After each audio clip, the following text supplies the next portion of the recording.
Huomenta kaikki. Huomenta. Okei, homma on kaikille selvä. Meillä on tuolla ampuja, joka on valmiina todella turhauttavaan toimintaan.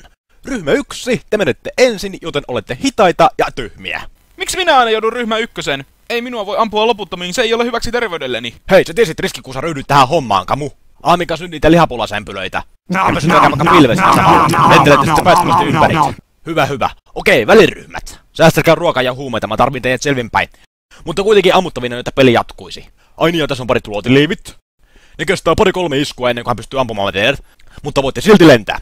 Okei, viimeisenä, mutta ei vähäisempänä ryhmä 3. Litkikää niitä energiajuomia ja impatkaa sitä kokaiinia. Mä haluun teitä pöllyssä tuonne kentälle. Sir, meillä on ongelma. No mitäs? Ampuja käyttää peliemulaattoria. Ei se mitään, ollaan selvitty ennenkin. Ja hän osoittaa asetta suoraan ruutuun. Hänellä on... jumalauta, peli just alkoi!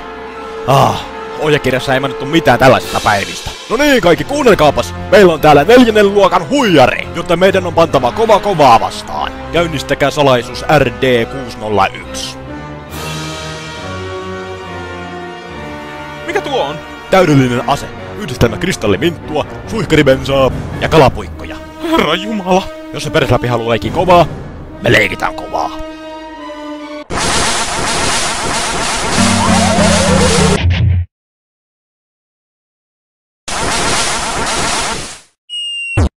Voi luoja, häneen osui! Ei, hänen sydämensä taas räjähtää. Se on näitä RD601 sivuvaikutuksia. No, kuka haluaa kiekoammuntaa?